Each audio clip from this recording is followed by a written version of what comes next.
Square Table Conversations, where we talk about topics that matter. And today we are talking about whether AI kills creativity. So, yeah. Okay, so yes, I think AI does kill creativity because today it's become such a trend that even for the smallest of things, everyone's just gonna like chat GPT it or just search online and find a solution for it. And even for that tiny little thing, we're not using our brain or we're not trying to think, even though small thing that in the moment or um, something that you just need a quick solution for, we're not trying to think and use our creativity for that.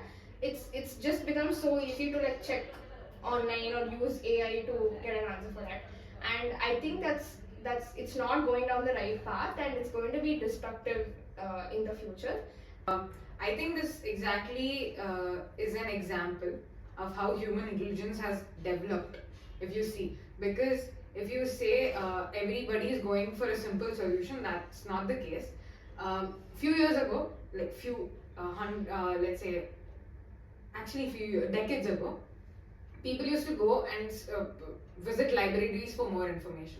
But when internet came over, that showed the human intelligence and how we got a new technology for the convenience of ourselves, right? So internet came over, and now everybody, the shortest, say you want to research something, you want to know something about something, you just pick out your phones and you start researching about it. When you say computer is going to take over. Nobody said computer was going to take over. I'm sure there were jobs that faced the brunt of computers coming in and taking over a few jobs.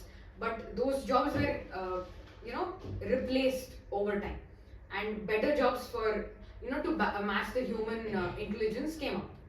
And that is the same that is going to happen even now, is what I think. I don't believe that AI can ever overpower its creators, because the intelligence that is fed into it is because of us.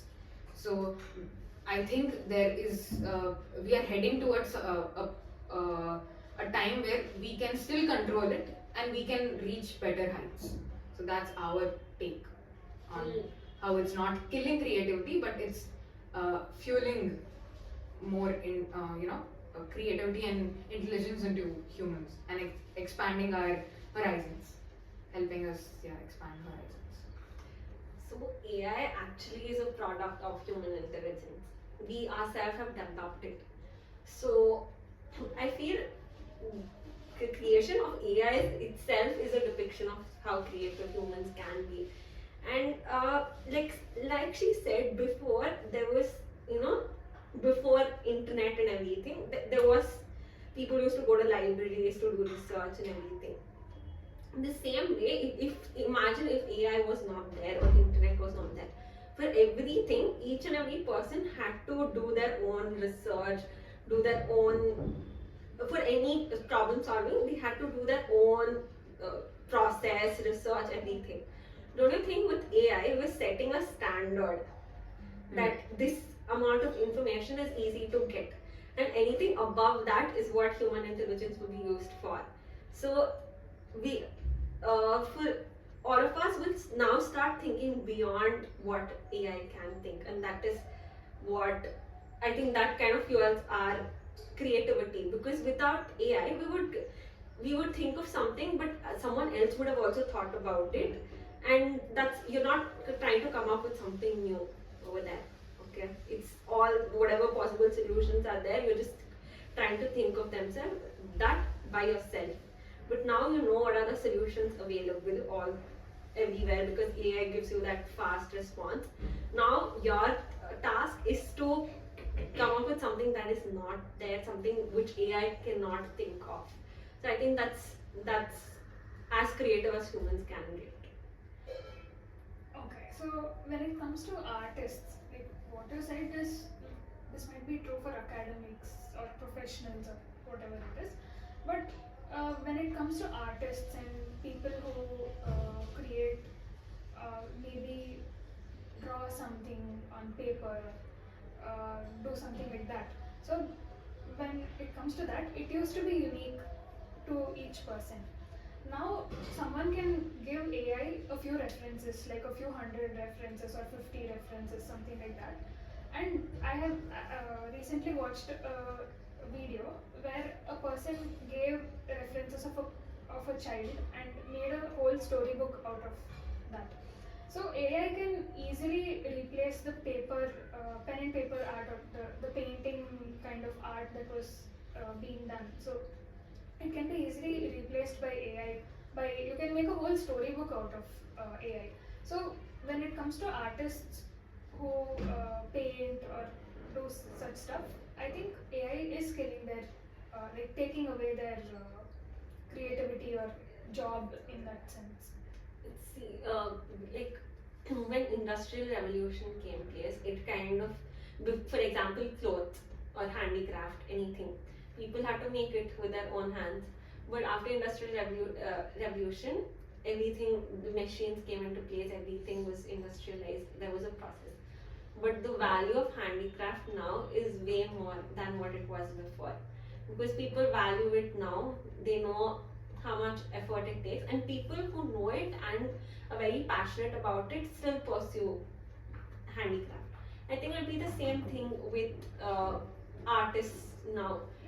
People who are not that good at art, they can use AI to actually see how their artwork could come out.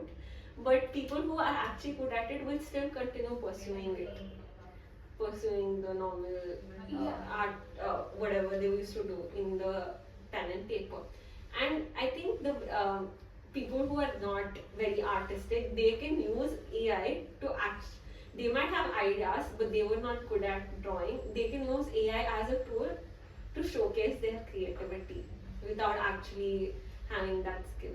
Yeah, exactly. So even if people who don't know art that well, if they also start using AI and they become as good as the artists who know the craft well, isn't it like they are taking away, like AI is taking away the creativity of those who know the art so well?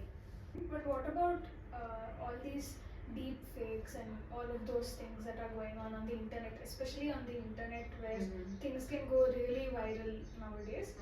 But if people start just these things like digital arrest and everything has started now, those scams have started to come. So what people can do in that is that they can take people's photos or screenshots of people's faces and they can attach it to any like inappropriate site or anything like that, and say that okay, this person is doing like maybe making blue films or something like that. So that is a very risky part of AI. Like it can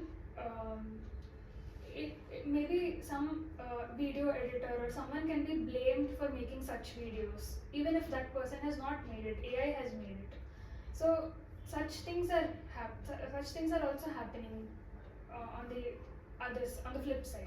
To be honest, I think data manipulation, I agree. That's a very serious offense.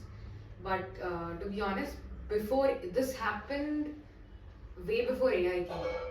Look, when you say deep fakes, all of this looks easier now, but then editors were always there in the picture. So editing always kept happening. So that's why there are always things like, government keeps doing this, that this is not our website, this is a fake website. Because people keep coming out with the ideas.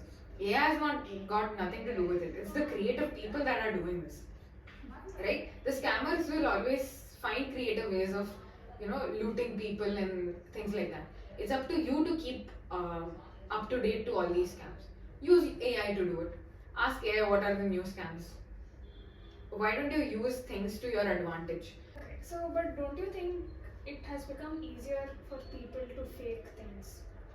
You said that video editors were in picture before.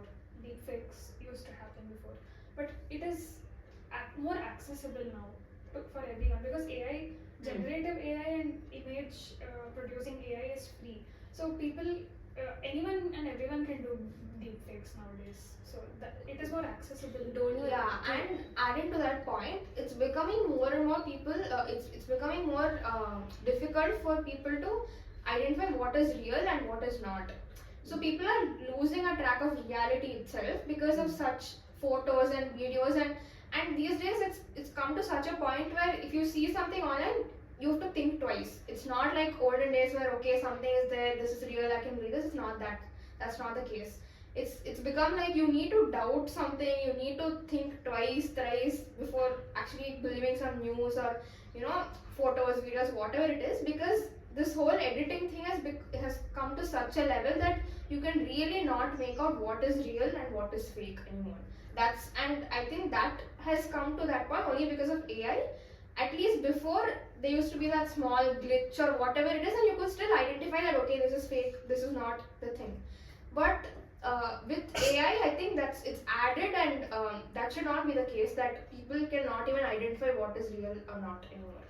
You know, there because I remember in college we used to make reports and people used to use AI. Then for plagiarism, however, there is a website to check if the content in the report is plagiarized or not. There came another website where you can get to know if the content in this report has been generated with the help of AI. There are websites which detect AI. So I think if you because this deep fake and coming up with these images, it is something which is problematic.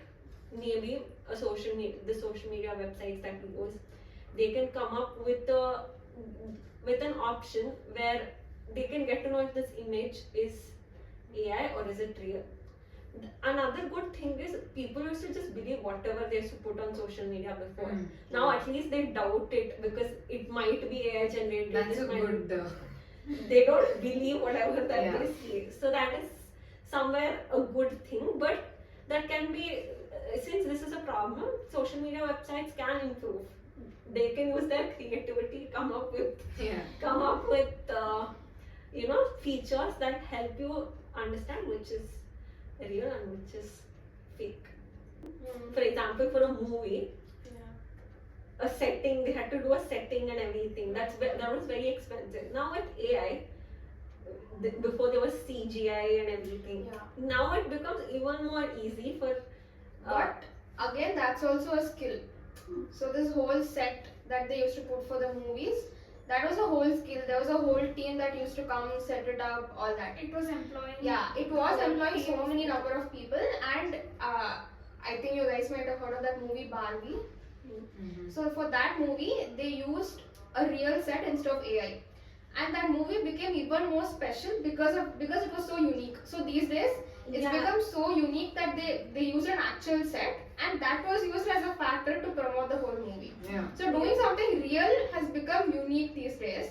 That's the level AI has come to. Yeah, and so the people who actually want to do the actual, like, setting up a set is actually a very creative thing. People who are not passionate about it will anyway do it. So this has just made it a little more easier. AI has made it a little more easier. One skill, AI is the new skill. Because this is for the ones who can afford a set. What about the creative, writers and the story writers who want to showcase their art, but they don't have the budget to do it? It will take an entire lifetime for them to, gather so many people, contacts, resources, and even money for all of this. Isn't that like a positive thing for those kind of people? So in conclusion, I feel AI is a boon currently, which if we use it responsibly, and it actually help us become more creative. It is a product of creativity, and it actually help humans become more creative. It's a new skill which people will take some time to adjust to, but it will be helpful in the long run. But it obviously comes with some cons and some threats for which we need to parallelly develop a preventive measure. And if people use it responsibly, I think there could be nothing better than this. Yeah.